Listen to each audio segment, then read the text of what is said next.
Oi pessoal, a gente aqui mais uma vez aproveitando a presença ilustre do Dr. Matheus Dalbin.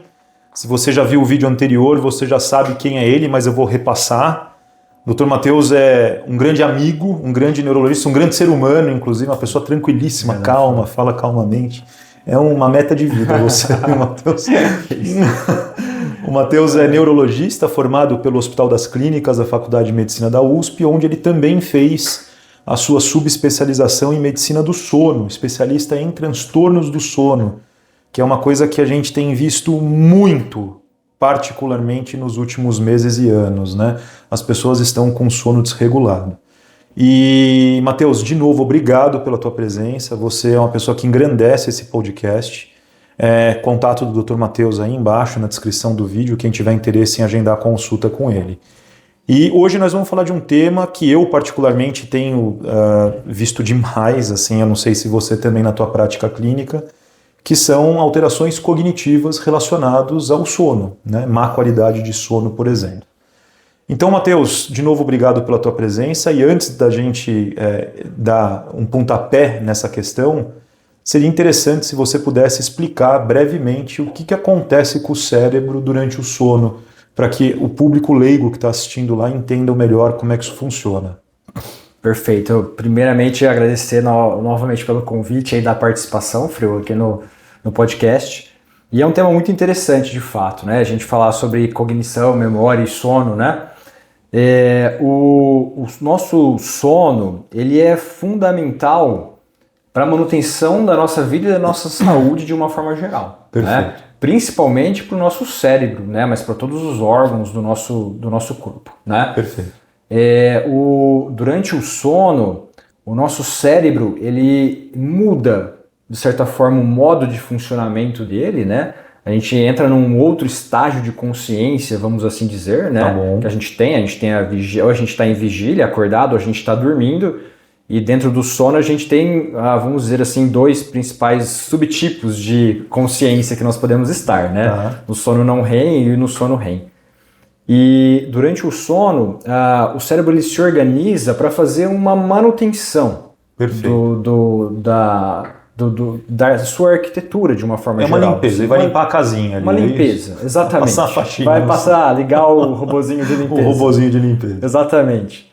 E então, durante alguns estágios do sono, principalmente o sono de ondas lentas, a gente tem uma depuração, uma limpeza de várias substâncias que vão se agregando e se acumulando ao longo da nossa vigília. De quando a gente está acordado, fazendo as nossas tarefas. Por exemplo, a proteína amiloide. Que é uma das causadoras da demência de Alzheimer. Né? Ela é depurada, limpada nessa fase do sono, correto? Outras, né? Outras substâncias tóxicas, né? Perfeitamente. Além da proteína amiloide, né, que a gente pode citar que tem um grande foco de interesse, né, em pesquisa científica, várias outras também, né?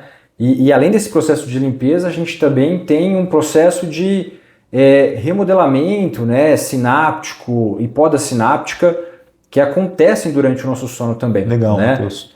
É como se a gente organizasse o nosso arquivo, é isso? Não? É como se... Exato. Você pega o arquivo do cérebro e vai colocando as pastinhas no lugar certo, realocando aquilo que tem que ser realocado e colocando aquilo tudo em ordem, né? É isso, não? Perfeitamente. Legal, perfeitamente. legal. Ou seja, extremamente importante. Extremamente importante para a gente estar bem quando estamos acordados. Matheus, metade da nossa vida é dormindo, né? Você já parou pensar, você passa 12 horas acordado, 12 horas dormindo, mais ou menos, exato, né? Olha. Então, imagina a importância que tem, né? Eu acho que o foco não é falar muito de fases de sono, etc., mas até porque como o público é mais leigo, né? Mas eu queria que você... Excelente, obrigado pela tua explicação. Eu queria que você falasse um pouco sobre, por exemplo, alterações do sono podem afetar de alguma forma a atenção? O indivíduo pode ficar mais desatento se ele dormir pior? Se ele ficar mais desatento, essa desatenção pode afetar algum outro domínio cognitivo?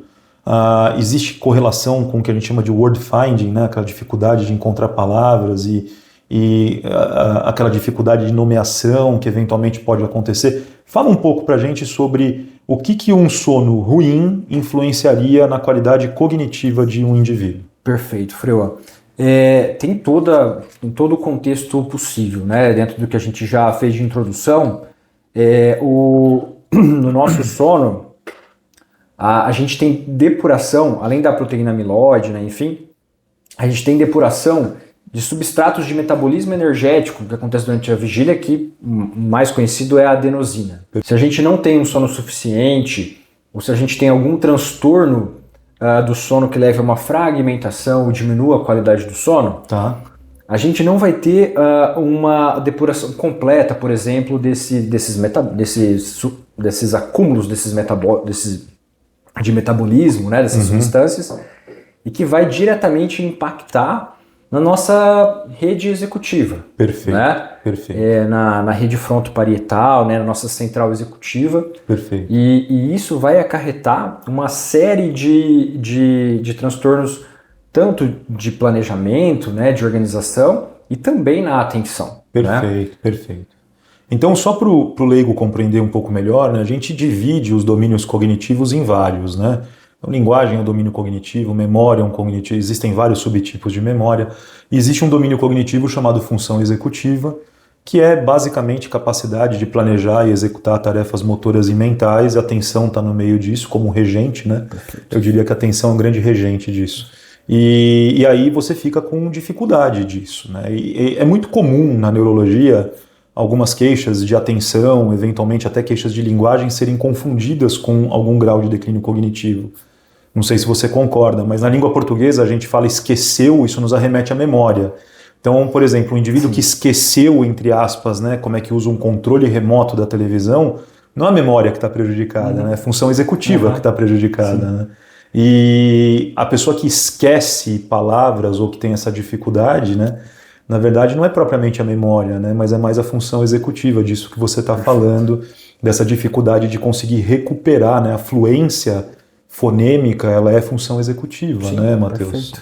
Legal, cara, legal. Então influencia mesmo diretamente. Então uma má qualidade de sono poderia ser uma justificativa de um paciente com algum transtorno cognitivo nesse espectro. Você concorda? Não? Com certeza, Freua. Tem alguns estudos muito interessantes de privação de sono, usando até ressonância funcional, que eles mostram que quando você priva um paciente de sono, isso de forma aguda, mas também se traduz cronicamente, você tem uma disfunção, uma diminuição do funcionamento das áreas associadas à nossa capacidade de planejamento e organização, das nossas funções executivas, e a gente tem uma hiperativação dos tálamos, que é aquela região que promove ali a nossa vigília, que está muito associada à nossa atenção, né? É o relé, é o nosso relé cerebral. Relé cerebral, exatamente. Então, é interessante, né? Diminui o metabolismo na área de planejamento e organização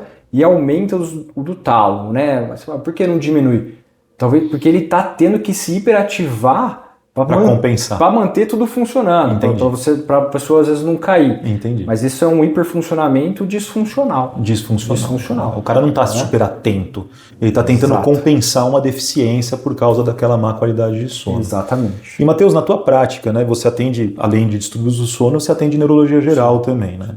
Quando chega um paciente com uma queixa cognitiva para você, um paciente jovem, por exemplo, nesse sentido, obviamente, né, a gente falando de uma maneira muito ampla, é óbvio que existem N nuances em relação a isso, mas vamos supor lá, você fez uma investigação completa, na anamnese talvez você já tenha uma boa ideia de como é que é a qualidade do sono desse paciente, né?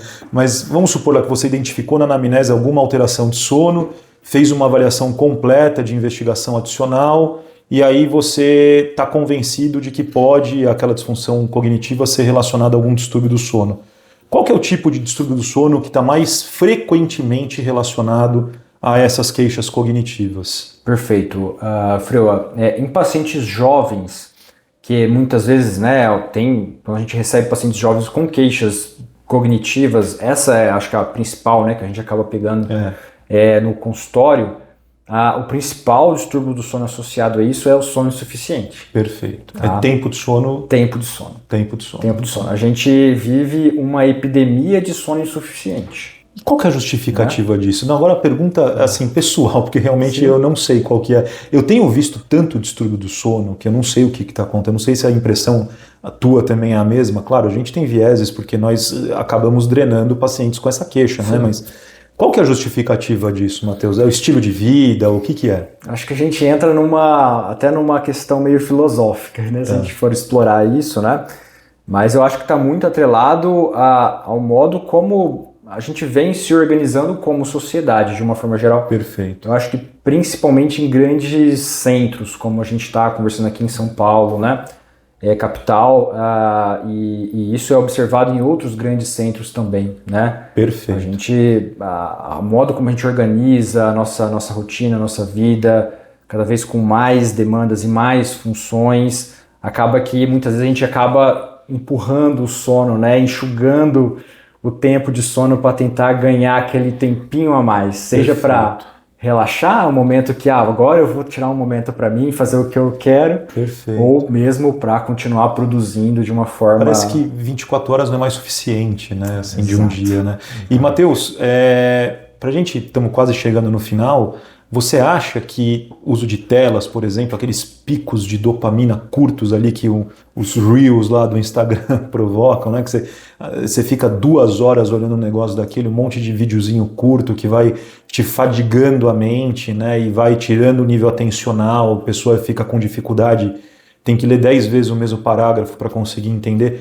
Existe alguma relação do uso de dispositivos celulares, telas, etc., com má qualidade do sono também, não? Sem dúvida nenhuma, assim, né? Em vários aspectos, né? Dá pra gente destrinchar isso em vários aspectos. Daria para fazer um episódio só disso. Primeiro, se a pessoa usa essa tela, né, ou fica ali girando o Reels deitada na cama, já é um problema por si só. Perfeito. Porque ela está associando o lugar que ela dorme com uma coisa que não é o sono. Perfeito. Isso por si só já é um problema muito grande que a gente observa. Perfeito. Segundo, justamente isso, né, que isso gera disparos, né, de dopamina ali, e isso consome todo também o foco atencional da pessoa, né? Perfeito. Acaba com a capacidade de concentração, de foco, né? E tudo isso junto, né, pode diminuir o tempo de sono da pessoa, que ela obviamente vai ficar ali estimulada e vai ter uma dificuldade para iniciar o sono. Ela já vai estar diminuindo o foco atencional dela com esses disparos de dopamina, e ainda vai ter um tempo de sono curto que vai ainda mais dificultar o foco atencional dela. Legal. Né? Então a gente vai somando aí um único hábito disfuncional afeta várias... Um monte de efeito. Olha quantas variáveis influenciam, né, nos desfechos clínicos que a gente vê na nossa vida. Né? Legal, Matheus, você é sempre sensacional. Meu caro, se você pudesse deixar uma mensagem para quem está ouvindo para a gente sobre a importância do sono, assim, né? Gostaria de falar para o público geral, assim, alguma coisa que eu acho que é relevante em relação ao sono. Qual que seria a tua mensagem? Eu acho que nesse contexto, né, e aproveitando o gancho aí do sono como um fator importante para a nossa cognição, para a memória e do sono insuficiente, eu acho que seria se dê tempo de dormir, né? Respeite o seu tempo de sono e o tempo que o seu organismo demanda. Né? Excelente, adorei tua recomendação. Essa seria acho que a primícias, né? Para a gente tratar algum transtorno de sono, a gente precisa de ter sono, dar tempo de sono. Perfeito, né? Então essa é o alicerce, é a base. Excelente. Obrigado mais uma vez pela tua presença, você sempre trazendo muito conhecimento, um monstro da neurologia, extrema admiração por você, e a gente se vê numa próxima aí. Tá bom? Combinado. Obrigado, Matheus. Valeu, um grande abraço.